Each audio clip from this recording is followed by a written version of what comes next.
पश्चिम नागपुर के विधायक और नागपुर शहर कांग्रेस कमेटी के अध्यक्ष विकास ठाकरे ने नागपुर महानगर पालिका में प्रशासक रहे डॉक्टर अभिजीत चौधरी के कार्यालय के सभी कामों की जांच की मांग की है। विधानसभा में बोलते हुए विकास ठाकरे ने कहा कि प्रशासक के तौर पर डॉक्टर अभिजीत चौधरी के कार्यकाल में मंजूर और पूरे किए गए सभी कामों की गहन जांच की जानी चाहिए और अगर किसी भी तरह की अनियमितता सामने आती है तो दोषियों के खिलाफ क्रीडा घोटाले की तर्ज पर कड़ी कार्रवाई की जानी चाहिए। ठाकरे ने कहा कि भले ही डॉक्टर चौधरी का तबादला हो चुका है, लेकिन इससे उनके कार्यालय के दौरान हुए संभावित नियम उल्लंघन और अनियमितताओं से उन्हें राहत नहीं मिल सकती। की विरोधकांना पुरावे नाही काहीतरी सांगतात, पण मी पुराव्यानिशी सांगणार आहे। तर विरोधकांची मागणी हीच आहे की या शासनाच्या माध्यमातून होणारा कारभार हा स्वच्छ पारदर्शक असावा, भ्रष्टाचारी नसावा। आपण पाहता की मुंबई, पुणे, नागपूर या मोठमोठ्या महानगरपालिका होत्या। या महानगरपालिकामध्ये प्रशासकाचं राज होतं। या प्रशासकाच्या राज्यामध्ये अनियमितता झाल्या। आपण पाहिलं असेल की या प्रशासकाच्या कार्यकाळात कुठलाही नगरसेवक असेल, माजी महापौर असेल, कोणालाही कुठे कोणी जुमानत नव्हतं। राजरोसपणे त्या महानगरपालिकेतले अधिकारी हे भ्रष्टाचार करत होते, हा सीधा आरोप आहे। म्हणून मी तुम्हाला आमच्या नागपूरचं उदाहरण सांगेल की 1999-2000 मध्ये नागपूरच्या 100 नगरसेवकांवर क्रीडा साहित्य घोटाळ्याचे आरोप लागले होते। त्यांना अटक झाली होती।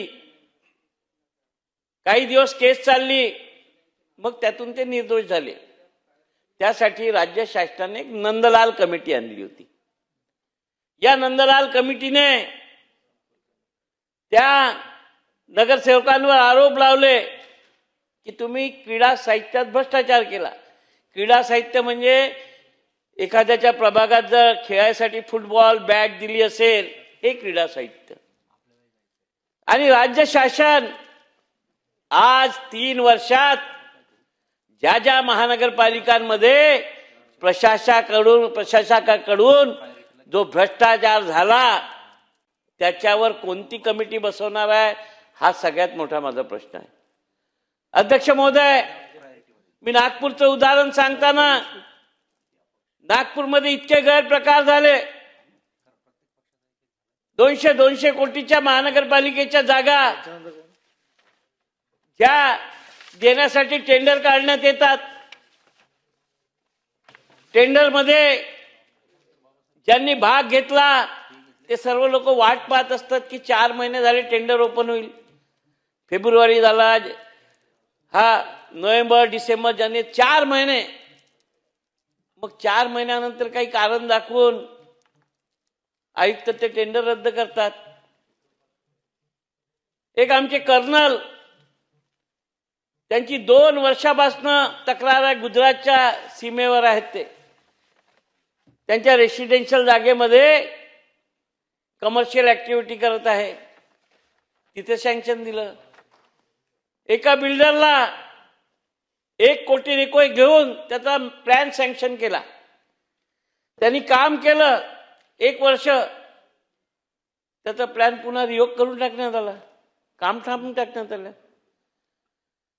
अध्यक्ष महोदय, जर अशा पद्धतीनं ज्या अधिकाऱ्यांच्या भरोशावर हे राज्य चालून झालं आहे ते भ्रष्टाचार करत असेल तर यांच्यावर चौकशी करण्यासाठी कोणती कमिटी बसवणार आहे, हा सरकारला माझा प्रश्न आहे। अध्यक्ष महोदय, सामान्य नगरसेवकाला 100 नगरसेवकांवर गुन्हे दाखल केले आणि मग जर कोटी रुपयाचा, करोडो रुपयाचा, हे तर 3 उदाहरणं सांगितले। जर या प्रशासकीय कार्यकाळामध्ये झालेली कामं, घेतलेले निर्णय याच्यावर सुद्धा नंदलाल कमिटी सारखी कमिटी शासनाने बसवावी आणि जर तुम्ही जनप्रतिनिधीवर कारवाई करता तर या अधिकाऱ्यांवरही कारवाई करण्यात यावी। आताच मी वाचलं की नागपूरचे आमचे आयुक्त यांची बदली झाली। आता बदली झाली ते स्वच्छ झाले असं नाही। अध्यक्ष महोदय, या कामाची मी नागपूरचं उदाहरण देतो, मुंबईतलं उदाहरण इथे सांगण्यात आलं, पुण्यातलं असतील. या काळामध्ये जे कार्य झाले त्याची निष्पक्ष चौकशी व्हावी आणि ज्या पद्धतीनं सामान्य नगरसेवकांवर बोटं उचलल्या गेली होती त्या काळात, तर मग ह्या अधिकाऱ्यांची सुद्धा चौकशी व्हायला पाहिजे. अधिकाऱ्यांना काय सरकारने सोडून ठेवलं आहे की तुमच्या मनात येईल तसं करा, कोणाचाही धाक नाही, काही करा. अध्यक्ष महोदय, हे सरकारने लक्षात घ्यायला पाहिजे.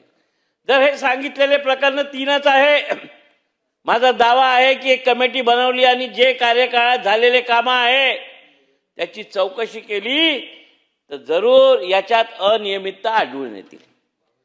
आता दुसरं, राज्य शासनाच्या माध्यमातून Maharashtra state road transport corporation MSRTC चालत आहे. हे सुद्धा राजरोसप्रमाणे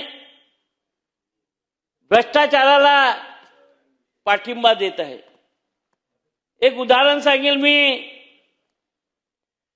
की या MSRTCने 28/10/25 रोजी काढलेल्या बस पॅनल होल्डिंग LED ग्रॅब हँडल्सवर बस स्थानकावरील ऑडिओ व्हिज्युअल प्रणाली संदर्भित जाहिरात हक्काच्या एकत्रित निविदा काढली. आता ही निविदा सभागृह आपण 8:30 पर्यंत चालू. नाही नाही नाही नाही नाही, असं आहे की प्रत्येकाला बोलायचं असतं, त्यामुळे कोण काय काय संधी द्या 5 मिनिट. विनंती आहे. ही निविदा काढत असताना नाही नाही, ज्यांची ही नावं निविदा आहेत, ऐका ऐका, ही निविदा काढत असताना ज्यांची नावं आहेत त्यांची प्रायोरिटीने आपण लिहून घेऊ, त्यांना उद्या पहिल्यांदा संधी देऊ. हा बोला सर. विषय असा आहे, सभागृहामध्ये फक्त आता 9च माणसं राहिले. प्रश्न असा आहे की आताचा जो काय तुम्ही जो क्रम वर लावलाय, तुम्ही उद्या बदलणार, दुसरे अध्यक्ष येणार. साहेब, सकाळपासून सभागृहामध्ये आम्ही जी सगळी माणसं बसते, आपण विरोधक म्हणून प्रस्ताव मांडून त्या खुर्चीवर बसलात, आपण 1 तास बोललात, अतिशय महाराष्ट्राला सुंदर असं निरूपण केलं. आमचं काही म्हणणं नाही. शेवटी हे महाराष्ट्र आपण दोघांनी मिळून चालवायचं आहे. पण साहेब, आम्ही सांगा, मला सकाळी 11 वाजल्यापासून तर आता रात्री 10-8-9 वाजेपर्यंत तुम्ही माझी हात जोडून विनंती आहे आपल्याला, अध्यक्ष महोदय, अर्धा तास 9 वाजेपर्यंत चालवा. आम्हाला सगळ्यांना 2-2, 3-3 मिनिटं द्या, कारण ही क्रमवारी उद्या राहणार नाही आणि आमचं कोणी ऐकत नाही. साहेब, त्या खुर्चीवर एकदा अध्यक्ष बदलले का आमचं पाणीपत झालं म्हणून समजा. माझी पॉईंट ऑफ इन्फॉर्मेशनद्वारे आपल्याला हात जोडून विनंती साहेब. आम्ही सुद्धा नाही ऐका, सदस्यांच्या भावना मी समजू शकतो, प्रत्येकाला बोलावं असं वाटतं. मी असं करतो की आपण थोडक्यात जर मांडणार असलं, 9ला सभागृह संपवण्याची तयारी आपली असेल, त्यामुळे आपण 2-2 मिनिटं बोला. आता ठाकरे साहेब, आपण अनुभवी आहात, हा बोला. 4 मिनिटं ते मुद्देच सांगून झालो साहेब, भ्रष्टाचाराचे मुद्देच सांगून झालो, अजून काय सांगून झालो. ठाकरे साहेब, तुम्ही मुद्दे तर वाचा. अध्यक्ष महोदय, या MSRTCने विद्यमान कंत्राटाची 2027 ते 29 पर्यंत वैध असताना, 3 वर्ष शिल्लक असताना 5 वर्षाची नवीन निविदा काढण्याची आवश्यकता काय होती?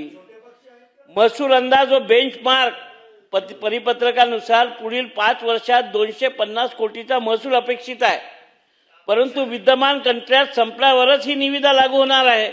मग अजून शिल्लक असताना हे बेंचमार्क कसे निश्चित केले जात आहे? भविष्यात महसूल मर्यादा, बाजार स्थिती ही स्पर्धा लक्षात घेतल्यास 250 कोटीपेक्षा अधिकही मिळू शकतात. स्पर्धाखोरी होऊन MSRTCला महसुलात घट होऊन झाली. ही अनियमितता आहे. कारण नसताना कंत्राटाचा अवधी अजून 3 वर्ष शिल्लक आहे, तुम्ही पुढच्या 5 वर्षाचा कंत्राट काढून झाले. काहीतरी फिक्सिंग केलं असेल तेव्हाच आहे ना सर. तर या MSRTCचा हा उपकार. दुसरं, अध्यक्ष महोदय, MSIDC आमच्या नागपूरमध्ये 200 कोटीचा प्रकल्प बांधत आहे आणि या प्रकल्पामध्ये ही जमीन आहे ही झुडपी जंगलची आहे.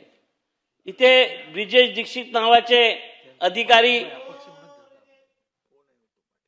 जे रेल्वेतनं मेट्रोमध्ये आले, मेट्रोतनं MSIDC मध्ये आले, त्यांना कोणतेही नियम लागू होत नाही. त्यांना टेंडर काढायचं, नियमबाह्य पद्धतीनं टेंडर द्यायचं, मॅप सँक्शन करून घ्यायचा नाही. आता ही जागा झुडपी जंगलमध्ये येते. झुडपी जंगलमध्ये जागा असलेले आरक्षण आतापर्यंत पर्यावरण, वन विभाग, हवामान बदल, MOEF कडून रद्द करण्यात आलेलं नाही. आणि त्याच भागात झुडपी जंगलाच्या भागात बसलेल्या झोपडपट्ट्या त्यांना मालकी हक्काचे पट्टे द्यायला त्यांना केंद्राचा कायदा सांगतात. मग या ब्रिजेश दीक्षित नावाचा अधिकारी जो रेल्वेतनं मेट्रोत आला, मेट्रोतनं इथं आला आणि राजरोज प्रमाणे मेट्रोतही भ्रष्टाचार केला. कॅगनं त्याच्यावर ताशेरे ओढले होते. कॅगचा रिपोर्ट आहे. आणि तरी राज्य शासनाने त्याला इथं जावई म्हणून घेतलं आणि आता इथे मोठे घोटाळे करून झाला. यांच्यासाठी काही नियम नाही आहे का?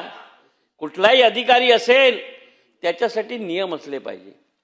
नियमाच्या बाहेर जाऊन काम करून झाले तर अशा अधिकाऱ्यांना सरकार जाब विचारणार आहे की त्यांना काही बक्षीस देणार आहे, या प्रकरणांची चौकशी होणार आहे. हे सगळे प्रकरणं आहे. आणि या 293च्या प्रस्तावानुसार आम्ही राज्याच्या हितासाठी हे सांगत आहे. हे सार्वजनिक हिताचे प्रश्न आहेत. जर एखाद्या महानगरपालिकेत पैशाचा अपव्यय होत असेल, राज्य शासनाच्या एखाद्या विभागात अपव्यय होत असेल तर तो रोखला पाहिजे. साहेब, आता गुन्हेगारांसाठी आपण मकोका काढलाय. मकोका काढला असताना मला वाटतं की हा मकोका कोणावर लागावा याचे काही नियम आहे. आता निवडणुकीच्या काळात नागपुरातली घटना आहे आणि भाऊ 2 मिनिटं बोलू तर द्या. एका इस्मावर हल्ला झाला आणि त्यामध्ये जवळपास 15 आरोपी मकोकामध्ये टाकले. अच्छा, ते गुन्हेगार असतील तर टाका. शेवटचा मुद्दा शेवटचाच आहे. ते गुन्हेगार असतील तर टाका. पण ज्यांच्यावर एकही गुन्हा नव्हता ते त्या परिसरात राहतात, त्यांचं लोकेशन मिळालं 15 लोक मकोबत. त्यांचे लहान लहान पोरं आहे, शाळेत जाणारे, कोणी बिमार आहे, त्यांचे मायबाप त्या पोलीस स्टेशनमध्ये जात. हे कोणतं पाप करून आली आहे सरकार? हे कोणाचं नियंत्रण आहे याच्यावर? आमची मागणी आहे की जे असे तुम्ही सरकारकडनं गुन्हे होत आहे, पोलीस खात्याकडनं, ज्या निरपराध लोकांवर मकोका लावत आहे, ज्यांनी अपराध केला असेल त्याच्यावर लावायला पाहिजे. पण तो जो अपराधी नाही आहे तरी त्याच्यावर आणून टाकून झाले आहे तुम्ही. तर हे सर्व सरकारने पाहून याच्यावर कारवाई करायला पाहिजे. अध्यक्ष महोदय, आपण वेळ दिला, धन्यवाद.